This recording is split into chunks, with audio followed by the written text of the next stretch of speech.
아주 간절한 만남이 오늘 우리가 함께 나눌 은혜의 말씀입니다. 세상 그 어떤 만남보다도 더 간절했던 예수님과 한 여인의 만남의 이야기. 우리 먼저 하나님의 말씀을 통해서 이 만남이 얼마나 간절하게 이루어지고 있는지 이 말씀을 주목하면서 한번 같이 하나님 말씀 읽어보면 좋을 것 같습니다. 우리 하나님 말씀 오늘 마태복음 9장 18절에서 25절까지의 말씀입니다. 신약성경 13면입니다. 우리 같이 온라인으로 예배드리는 우리 가족들도 마음을 모아서 가족들과 함께 말씀 같이 함께 봉독하면 좋을 것 같아요. 18절부터 예수께서 이 말씀을 하실 때 한 관리가 와서 전하며 이르되 내 딸이 방금 죽었사오나 오셔서 그 몸에 손을 얹어 주소서. 그러면 살아나겠나이다 하니 예수께서 일어나 따라가심에 제자들도 가더니 12해 동안이나 혈류증으로 앓는 한 여자가 예수의 뒤로 와서 그 겉옷가를 만지니 이는 제 마음에 그 겉옷만 만져도 구원을 받겠다 하미라. 예수께서 돌이켜 그를 보시며 이르시되 딸아 안심하라 내 믿음이 너를 구원하였다 하시니 여자가 그 즉시 구원을 받으니라. 예수께서 그 관리의 집에 가서 피리 부는 자들과 떠드는 자들 무리를 보시고 이르시되 물러가라 이 소녀가 죽은 것이 아니라 잔다 하시니 그들이 비웃더라. 무리를 보낸 후에 예수께서 들어가사 소녀의 손을 잡으심에 일어나는지라. 아멘. 오늘 그리스도인답다라는 이 전체 주제를 가지고는 믿음에 대한 것을, 요즘 믿음이 도대체 뭐냐, 또 믿음이 우리에게 얼마나 중요하냐, 우리가 오늘 예수님과 여인의 이 만남을 통해서 우리가 같이 좀 나눠보고자 합니다. 그래서 먼저 우리 믿음은 고난의 과정을 통해서 우리에게 풍성해지고, 그리고 다음은 또 믿음을 가지고 산다는 것이 도대체 뭐냐. 그것은 이웃의 아픔에 적극적으로 반응한다. 우리 이 두 가지 주제를 같이 묵상하면서 오늘 말씀 같이 통해 풍성한 은혜 한번 나누면 좋을 것 같습니다. 먼저 첫째, 방금 이야기했듯이 믿음은 고난이라는 과정을 통해서 풍성해진다라는 것입니다. 히브리서 11장에 보면은 믿음장이라고 그러죠. 믿음장에는 하나님의 역사가 어떻게 이루어지느냐를 잘 보여줍니다. 하나님의 역사는 철저합니다. 바로 우리들이 가진 믿음을 통해서 하나님은 하나님의 일들을 이루어 가신다는 겁니다. 그냥 이룬다는 것이 아니죠. 우리들이 가진 하나님을 향한 그 믿음을 통해서 하나님의 일들을 이룬다는 거예요. 그래서 홍해를 가르고 또 여리고성을 무너뜨리고 요단강물을 멈춰나고 하늘에 만나를 내리고 수많은 하나님 나라의 놀라운 큰 역사들을 그 중심에 히브리서 11장 믿음으로, 이렇게 믿음으로 얼마나 놀라운 역사를 이루었느냐를 말씀해 주고 있습니다. 오늘 우리도 마찬가지입니다. 우리도 그렇기 때문에 믿음으로 하나님의 일들을 충분히 아름답게 이루어갈 수 있다고 얘기합니다. 히브리서 11장에 나오는 수많은 믿음의 정도가 우리도 동일하다는 것을 성경은 끊임없이 이야기합니다. 그러면서 여러분, 이스라엘 백성들이 가나안 땅에 들어가는 그 관문 앞에서 출애굽 2세대가 1세대가 실패하고 2세대가 가나안 땅에 딱 들어가려는 그 요단강이 흐르는 그 물가 앞에서 하나님께서 이스라엘 백성들에게 아주 강력하게 요구하는 말씀이 있었습니다. 그게 뭐냐면은 강하고 담대하라 이 얘기였어요. 얼마나 강조하는지 모릅니다. 그 정도 얘기했으면 충분할 텐데 아니, 더 강하고 담대하라 계속해서 이야기를 해요. 다른 얘기로 하면은 믿음을 가지라 그 얘기겠죠. 하나님을 향한 흔들리지 않는 믿음을 가져라, 믿음을 가져라, 믿음을 가져라 이렇게 얘기해요. 가나안 땅에 들어가는 데 있어서 그 무엇보다도 우리들의 실력이나 우리들의 능력이나 우리들의 재능이나 그것이 아니라 하나님을 신뢰. 두려워하지 말라. 강하고 담대하라. 계속해서 강조합니다. 즉 가나안 땅에 들어가서 하나님의 나라를 이룰 수 있는 가장 중요한 우리 신앙의 힘은 바로 믿음이다라고 하나님은 우리에게 강조를 해주고 있어요. 그렇다면 여러분, 그 믿음이 어떻게 솟아났습니까? 1세대가 실패했던 가나안 땅에 어떻게 2세대는 그와 같은 강하고 담대한 믿음을 가지고 그것을 당당하게 뚫고 나갈 수 있었습니까? 그 이유가 도대체 무엇입니까? 우리 가정 이야기를 한번 해볼까요? 우리 가정에는 우리 부모님, 우리 아버님과 우리 어머님 신앙을 이렇게 보면은 우리 아버님은 신앙을 대략 이야기하기를 물 같은 신앙이다 이렇게 얘기하고, 우리 어머니는 뭐라고 얘기할까요? 불 같은 신앙이다 이렇게 좀 표현할 수 있습니다. 물 같은 신앙은 좀 긍정적으로 많이 쓰이지 않죠. 불 같은 신앙. 그래서 우리 어머니가 훨씬 더, 제가 보기에는 교회에서 훨씬 더 많은 사람들에게 인정받고 많은 일들을 해냈어요. 열심과 그리고 열정과 우리 어머님의 그런 특징이 아니었나 이렇게 생각해요. 그의 반대로 우리 아버님은 물 같았어요. 그 물 같다는 건 뭡니까?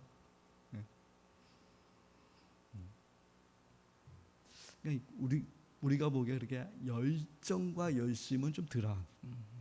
근데 우리 가족끼리 언제 한번 이야기를 하다가 신앙에 대한 이야기를 이렇게 저렇게 나누다가 이런 얘기를 해봤어요. 우리 아버님한테 혹시 그 일제 시대를 겪으셨고 6.25 사변 아주 피난 통해 전라도까지 내려가셨고 그런 과정이 있었기 때문에 혹시라도 지금 일제 시대처럼 또 6.25 사변 때처럼 혹시라도 예수 믿는 것 때문에 너 목숨 내놓으라 이런다면 아버님 어떻게 하시겠어요? 물어봤죠. 도대체 어떻게 하시겠어요? 아버님이 좀 의외로 대답하시다가 그때 담담하게 죽으라면 목 내놓아야지 얘기하시더라고요. 그냥 뭐 특별하게 이런 게 아니라 아주 소박하게 얘기하시더라고요. 그래, 그럼 뭐 목숨 걸어야지 그때는. 제가 겉으로는 뭐 이랬지만 속으로 뭔가 찡하게 오더라고요. 믿음이란 믿음이 이렇구나. 그러면서 아버님이 이 세월 동안에 내가 믿어왔는데, 지금까지 내가 믿어왔는데 그거 내가 포기할 수 있냐? 몫이라도 내놓아야지. 그 세월 동안에 제가 그 얘기를 듣고서 오늘 말씀을 준비하면서 믿음이란 그거구나. 그냥 믿음이라는 것이 그냥 확 솟아나는 것만은 아니구나라는 것이에요. 여러분, 이스라엘 백성들을 보세요. 이스라엘 백성들이 이제 가나안 땅 앞에서 하나님께서 요청하지 않습니까? 강하고 담대하라, 믿음 가져라. 얼마나 요청합니까? 여러분, 그들의 믿음이 어떻게 생겨납니까?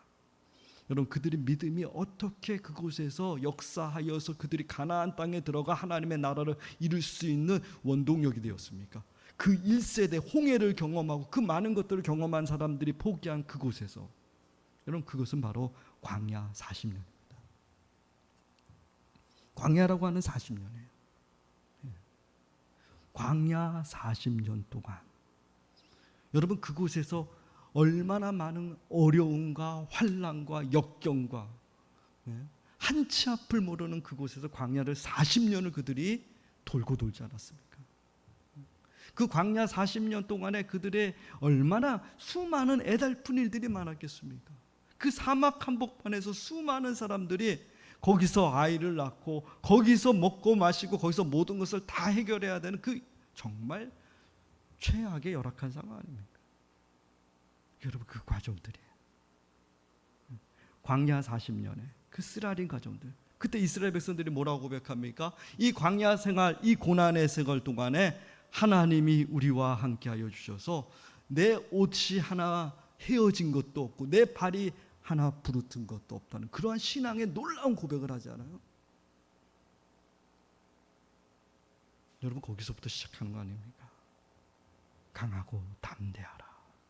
예, 광야 40년 동안에 함께 하신 하나님, 하루 이틀이 아니라 하나님은 40년 동안 그들을 연단하셔서, 여러분 믿음이란 바로 이와 같이 연단과 과정을 통하여서 우리 가운데 아름답게 새겨진다는 거예요. 그냥 어디서 하늘에서 뚝 떨어지는 것이 결코 아니라는 거예요. 그래서 성경에서 믿음을 강조할 때마다 언제나 강조하는 것은 연단이란 단어예요. 베드로전서 1장 7절에 보면 시련을 겪은 순수한 믿음은 불로 연단하여도 없어질 금보다 귀하여 예수 그리스도께서 다시 오실 때 칭찬과 영광과 존귀를 받게 됩니다. 이렇게 얘기해요. 어떤 믿음이요? 시련을 겪은 순수한 믿음은, 그 믿음이 얼마나 귀한지 금보다 귀하고 예수께서 오실 때 칭찬과 영광과 존귀를 줄 것이다. 그 믿음, 그 믿음으로 사는 게 바로 그리스도인들입니다. 오늘 여러분 본문 말씀에도 마찬가지 아닙니까? 12년 동안이라고 그럽니다. 12해 동안 질병으로, 혈류병으로 인하여서 고난받은 한 여인의 모습을 오늘 우리에게 소개해주고 있지 않습니까? 근데 이 여인의 가장 큰 고통은 제가 보기엔 다른 게 아니라 일상을 한번 제대로 살아보지 못했다는 거예요. 가장 평범한 삶을. 왜요? 바로 부정한 여인이었기 때문에. 그 당시 혈류병은 부정한 여인입니다. 그 부정한 여인은 누구하고도 같이 있을 수가 없어요. 접촉해서는 안 돼요. 부정한 여인은 낙인 찍힌, 사회적으로 혐오자입니다. 하나님으로부터도 버림받은, 항상 부정했다는, 성경 레위기 말씀에 정확하게 나와요. 혈류병 걸린 여인은 부정한 자다. 그렇게 못 박힌 여인이 나오지 않습니까? 근데 여러분, 이 여인이 오늘 얼마나 하나님 앞에서 간절하게 주님 앞에 나오는지를 오늘 본문은 우리에게 소개해줘요. 12년 동안에 한 번도 평범한 삶을 못 살았다는 거예요. 여러분, 지금 우리가 코로나를 겪으면서 일상이 얼마나 소중한지를 그냥 우리가 너무 많이 느끼지 않습니까? 대단한 삶이 중요한 것이 아니라 그냥 하루 감사하며 우리가 같이 하루 행복하게 사는 이 일상들, 너무나도 평범하게 주어졌던 이 삶들이 얼마나 중요한지 여러분 마스크 쓰고 다니면서 우리가 더 많이 느끼지 않아요? 마스크 벗고 마음껏 이야기하고 마음껏 만나고 마음껏 대화하고, 그게 얼마나 소중해요. 코로나가 주는 선물 가운데 하나 아니겠습니까? 여러분들의 그 평범한 삶이 얼마나 귀한 건지, 그게 얼마나 소중한 건지. 저는 12년 동안 이 여인은 그거 다 아주 뼈저리게 느꼈을 거예요. 한 번이라도 평범하게 살아보지 못했어요. 그 여인이 얼마나 간절합니까? 오늘 그 간절함이 오늘 본문 안에 고스란히 묻어져 있어요. 얼마나 간절했으면 이 여인이 뭐라 그럽니까? 예수님의 겉옷이라도 만지면, 이거예요. 얼마나 간절했어요. 한번 누구와 함께 평범하게 같이 부둥켜 안고 손잡고 같이 한번 지낼 수만 있어도 낙인 찍힌 여인이었기 때문에. 그래서 오늘 예수님 겉옷자락이라도, 어디 이 여인이 예수님하고 접촉할 수가 없어요. 부정한 여인이 어떻게, 이 부정한 사람이 성전에 들어갈 수도 없고 성전 근처도 못 가는 여인이 어떻게 예수님을 만날 수 있어요? 여인은 얼마나 간절합니까? 그 겉옷이라도, 이 겉옷자, 아무것도 아니지 않습니까? 이거 뭐 겉옷 잡는다고 뭐가 달라집니까? 이 겉옷이 뭔데? 근데 여러분, 우리에게는 그 겉옷이 아무것도 아니겠지만 이 여인은 12년 동안에 일상을 한번 살아보지 못했던 이 여인은 바로 그 겉옷, 그 얼마나 간절했는지, 그 간절함. 여러분, 그때 예수님 뭐라 그럽니까? 예수님께서 뭐라 그래요? 너 믿음이, 너의 믿음이 너를 살렸다, 이렇게 얘기해요. 도대체가 뭔데? 여러분, 우습지 않지 않습니까? 도대체 그 여인의 믿음이 뭔데? 낙인 찍히고 혐오받고 차별받고 온갖 세상에서 가장 밑바닥에 있는 여인, 부정한 여인, 사람들 눈에 이제는 아예 신경도 쓰이지 않는 12년이었으면 이제 이미 모든 거 다 포기할 정도로 포기한 여인. 의술로도 어떤 것으로도 고쳐지지 않고 매일매일 그 곤혹스러운 삶을 사는 이 여인의 모습. 근데 뭐라 그럽니까? 너 믿음이 너를 살렸다. 이렇게 얘기해요. 여러분, 이게 믿음이에요. 다른 게 믿음이 아니라. 세상에서 능력 있고 힘 있고 빽 있고 그것이 아니라 오늘 이 간절함. 12년 동안에 여러분, 하나님께서 이 여인과 함께 그 고난의 모든 과정들 속에 함께 하셨기에 오늘 예수님 그거 정확하게 보고 계시는 거 아닙니까? 정확하게 보고서 너 믿음이 12년 동안 너무너무 고통스럽고 아프고 힘들었지만 사람 앞에 나가지도 못하는 이 사람들에게만 낙인 찍힌 것이 아니라 하나님께도 그가 평생 기도하면서도 여러분 성전의 근처도 못 가는 그 여인의 처지가 어땠어요? 하나님께도 버림받은 여인의 그 모습 아닙니까? 그래도 우리 예수님 뭐라 그럽니까? 그 12년 동안 하나님께서 너를 빚고 빚어 믿음의 연단의 기간 아닙니까? 그 과정을 보고서 너 믿음이 이제 그녀의 믿음이 여러분 풍성해졌다는 거예요. 그냥 그 믿음이 막 이렇게 된 것이 아니고 여러분 믿습니다 그런 것이 아니고 그 수많은 과정들 속에서 하나님은 우리들의 믿음을 빚어가신다는 거예요. 그게 우리 하나님이시라는 거예요. 하나님은 오늘도 마찬가지 아니겠습니까? 고통당하고 시련당하고 어려움이 있고 마음의 상처들로 울부짖고 괴로워하는 우리 인생들, 하지만 오늘 하나님께서는 우리에게 분명하게 말하죠. 바로 그것이 연단의 시간, 우리들의 믿음을 빚어가는 거죠. 여러분, 믿음이 바로 그 가운데서 자라나는 거예요. 우리 일상 속에서 힘들고 어렵고 고달프고 지지고 볶는 그 일상 속에서 하나님은 우리들의 믿음을 매일매일 새롭게 하신다는 거예요. 여러분, 평범한 일상을 살아가는 그 삶이 만만하지 않은 거예요. 쉽지 않지 않습니까? 하루하루를 제대로 사는 것이 만만하지 않죠. 수많은 역경들, 아픔과 분노와 온갖 것들이 지나가는 그 속에서 하나님은 그 과정 속에서 우리를 빚으세요. 여러분, 지금 시련이 있습니까? 여러분 삶에 지금 억울함이 있습니까? 고통이 있습니까? 여러분, 그 기간에 하나님이 여러분들을 빚어가는 믿음의 과정들이에요. 그 과정들을 통해서 여러분들은 하나님을 더 깊이, 정말 포도나무와 가지처럼 그리스도 안에 거하는 충분한 믿음으로 하나님은 여러분들을 세우시는 과정이라는 것을 여러분 잊지 마시기 바랍니다. 오히려 그때 하나님은 나의 믿음을 더 굳세게 하신다는 그 믿음 가지고 하나님께 나갈 수 있는 주의 백성들 꼭 되시기 바랍니다. 두 번째는 믿음을 가지고 산다는 것. 믿음은 이웃의 아픔에 적극적으로 반응하는 삶을 통해 증명된다는 거예요. 오늘 말씀 속에서 여러분 인상 깊은 말씀이 있습니다. 그것은 뭐냐면은 예수님께서 그냥 지나갈 수 있었지만 충분히 그러지 않았다는 거예요. 오늘 수많은 군중들이 막 몰려옵니다. 그 이유는 이제 예수님께서 놀라운 기적을 일으킬 수 있겠구나, 그거 보려고. 뭡니까? 한 관리가 와서, 어떤 관리인지 모릅니다. 그래도 그 당시에 관리라면은 많은 사람들을 이끌고 지도하는 리더자였을 겁니다. 그 리더자의 딸이 죽음을 당하고 방금 죽었으니 예수님 뭐라면, 그래 내가 가서 나 고쳐주겠다. 그 길 가는 중 아니겠습니까? 많은 사람들이 같이 몰려, 수많은 인파들이 몰려. 그다음에 자동차하고 뭐 이런 것이 없었으니까 무조건 걸어가야 되는 거 아니에요? 그러니까 많은 사람들이 함께 그 길을 갖다 걸어가고 있는 거 아니에요? 바로 그 가운데서 오늘 한 여인이 예수님의 겉옷의 손을 딱 잡은 거 아니에요? 그게 뭐라고? 그냥 무시하고 가도 충분하지 않겠습니까? 부족한 여인이에요, 사실. 알면은 일부라도 피하는, 저쪽에서 오면은 좀 멀리 돌아가야 돼, 그런 여인이에요.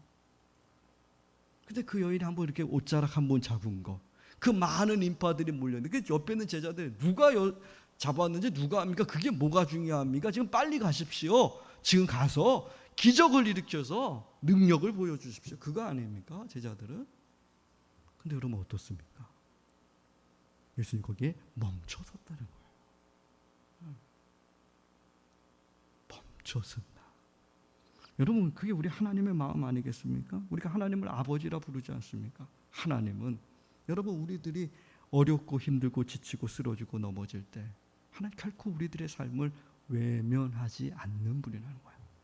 여러분들이 어떤 처지에 있든지 간에 최악의 상황 가운데 여러분 밑바닥에 떨어져 있을지라도 남들이 다 여러분들 보고 수근수근거리다 할지라도 하나님은 우리를 외면하지 않는 하나님이에요. 세상 모든 사람들이 부정하다 얘기하고 세상 모든 사람이 넌 혐오한 사람이라고 그렇게 낙인을 찍을지라도 하나님은 결코 그 인생을 외면하지 않는다는 거예요. 그게 우리 하나님이에요. 그래서 우리는 하나님 아버지라고 부르지 않습니까? 왜 괜히 아버지라고 부릅니까?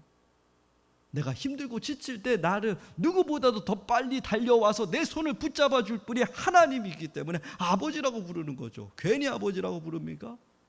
내 자녀가 아프고 힘든데 내 자녀가 물속에 빠져 여러분 거기서 헤매고 있다면 여러분 우리가 아버지라면 가만히 있습니까?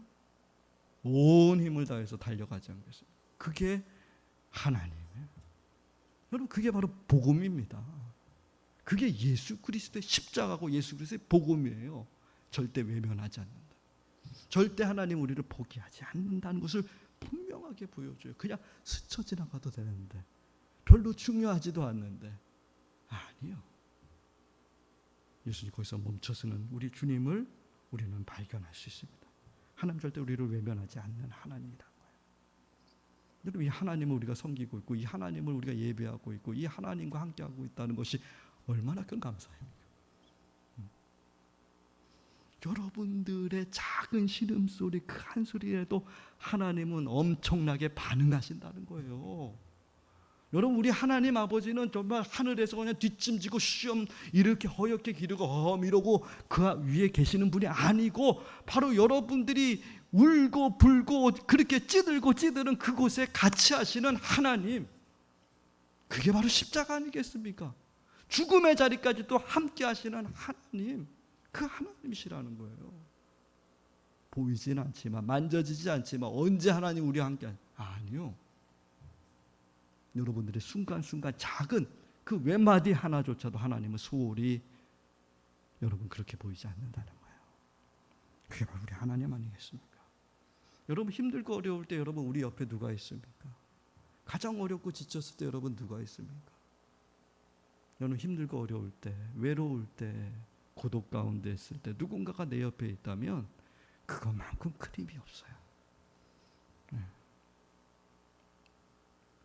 제가 대학교 시절 때 방황도 많이 하고 참 낭만도 많이 느끼고 그렇게 대학 시절을 보냈는데 제 미국에 있는 후배가 지금도 연락하고 지금도 이렇게 가까이 지내는 이유 가운데 하나는 제가 힘들고 어려울 때 그 친구가 항상 후배인데 저보다 나이도 어리지만 항상 제 옆에 있었어요. 내가 혼자 있을 때 옆에 보면 있는 거야. 그때 힘이 되더라고요. 다른 게 힘이 되는 게 아니라 함께 있어주는 거. 어렵고 힘들 때 그냥 그 스스로도 갈 수 있지만 그렇지 않아요. 여러분 그것을 무엇을 증거해 줍니까? 그게 바로 믿음이 있다는 거예요. 믿음이 있느냐 없느냐를 그걸 보면 알 수가 있어요. 내 주변에 있는 사람들 지금 어떤 상황 속에 있는지, 내 형제 자매가 지금 어떤 처지에 있는지, 여러분 내가 그들의 손을 지금 붙잡아 주고 있는지 없는지 여러분 그거 보면 안다는 거예요. 여러분 그래서 하나님을 만난 사람들, 그 믿음이 깊어진 하나님의 종들은 절대로 여러분 내 주변에 있는 사람들 억울하고 힘들고 지친 영혼들을 외면한 적이 단 한 번도 없다는 겁니다. 그게 바로 믿음을 가진 사람들의 특징이에요. 아무리 여러분 믿음이 좋다고 방방거리고 아무리 많이 기도 아무리 많이 성경을 아무리 교회에서 뛰어나게 보일지라도 여러분 내 옆에 지나가는 형제 자매들을 우습게 여긴다면, 무시한다면, 별로 중요한 사람이 아니라고 함부로 생각한다면 여러분 그건 가짜예요. 여러분 믿음이 있습니까? 진짜 믿음이 있습니까? 여러분 불꽃돌기 나무 속에서 하나님을 만난 사람이 성경에 나옵니다. 그게 바로 모세입니다. 가시떨기 나무에서 하나님을 만난 사람. 여러분들은 어디서 하나님 만났습니까? 어디서 만났어요? 모세는 가시떨기, 그 당시에 가시떨기라는 거는 여러분 그 사막 한복판에서 막 이렇게 그 꺾여져 가지고 막 그 식물도 아니고 아주 보기 싫은 막 엉겅퀴 같은 그런 나무 얘기하는 거예요. 누가 쳐다보지도 않나. 근데 놀라운 사실 아닙니까? 하나님이 거기에 임재하셨다는 거예요. 그것도 타지 않는. 하나님 참 재밌지 않습니까? 하나님, 우리 하나님은. 여러분 그 가시떨기는 누구를 보여줍니까? 바로 히브리 노예들 얘기 아니겠습니까? 인간 대접 태어나면서부터 받지 못하고 인간으로서 존중이라는 것은 정말 눈꼽만치도 받지 못하고 태어나면서부터 남자로 태어나면 나일강 속에 빠져 죽어야 될 운명을 타고났던 그 노예들, 그게 가시예요. 쓸모없는, 사람들이 보기에는 그 쓸모없는, 그게 바로 히브리예요. 여러분 그 가시떨기 속에서 만나지 않습니까? 여러분 그 하나님을 만난 사람들이 어떻게 합니까? 그 모세가 어떻게 합니까? 모든 거 다 포기하고 유유작자 그렇게 여러분 광야에서 양들이나 치면서 그렇게 한평생 보내려고 했던 그가 하나님을 만나, 그 하나님, 나의 하나님, I am who I am, 나는 나다, 아브라함, 이삭, 야곱의 하나님, 그 하나님을 모세가 만나, 그 속에 믿음이 여러분 생겼습니다. 어떻게 합니까? 그 노예들을 향해서 달려가지 않아요. 그 노예들을 향해서 지팡이를 손에 짊어지고, 여러분 정말 이 결안으로 바위치는 것과 똑같은 거 아닙니까? 그 애굽을 향해서 그 지팡이 하나 들고 홀홀 다시 가지 않습니까? 그들과 함께하지 않습니까? 히브리 노예들의 신음소리를, 히브리 노예의 그 굶주림 소리를, 그 아픔과 상처와 울부짖는 소리를 절대 외면하지 않아요. 그래서 히브리 기자가 얘기하지 않습니까? 궁궐의 영광을 포기하고 민족과 고통받기를 기뻐했던 모세, 그를 믿음의 사람이라 얘기합니다. 그가 믿음의 사람. 믿음 좋다고 방방 뜨는 사람이 믿음 좋다는 것이 아니라 내 주변에 있는 한 사람이라도 소홀히 여기지 않는, 예수 그리스도처럼 외면하지 않는, 십자가를 지면서까지 끝까지 그 한 사람이라도 놓치지 않는 그 하나님의 사랑을 가지고 사는 사람들, 그때 여러분들이 믿음 있다 얘기하는 거예요. 아, 저가 바로 믿음의 사람이구나. 여러분들이 그런 믿음의 사람들로 날마다 세워졌으면 좋을 것 같습니다. 여러분들 안에 있는 믿음은 끊임없이 선한 사마리아인의 삶으로 여러분들을 이끌어갑니다. 우리 주 예수 그리스도께서 우리들의 믿음을 더 풍성하게 하셔서 결코 주변에 있는 사람들을 외면하지 않도록 우리들의 삶을 붙들어 줍니다. 오늘 여러분들 안에 있는 그 믿음을 가지고 주변에 있는 수많은 사람들, 아파하고 힘들고 괴로워하는 그 영혼 한 사람 한 사람들, 그들의 손을 붙들어 줄 수 있는, 외면하지 않는, 스쳐 지나가지 않는 믿음의 정도. 그때 세상에 많은 사람들이 얘기하지 않겠습니까? 아하, 그리스도인답구나. 그게 바로 믿음의 사람입니다. 그런 믿음의 사람들로 날마다 세워지시기를 주님의 이름으로 축원드립니다. 기도하시겠습니다. 고마우신 하나님 감사드립니다. 오늘 우리에게 믿음을 선물로 주시고 믿음으로 충만케 하시고 믿음의 삶을 살아갈 수 있도록 하나님 우리와 함께하여 주심에 감사를 드립니다. 어렵고 힘든 시절을 우리가 모두가 보내고 있습니다. 바로 이때 믿음의 사람의 길, 정말 충만한 믿음, 진실된 믿음, 깊은 믿음 가지고 수많은 영혼들 그 눈물 닦아주고 그 손 붙들어주고 말 한마디라도 진심을 다해서 위로해 줄 수 있는, 그렇게 외면치 않고 스쳐 지나가지 않는 믿음의 길 걸어가는 하나님의 종들 다 될 수 있도록 이끌어 주시고 함께 하옵소서. 예수님의 이름으로 기도하옵나이다. 아멘.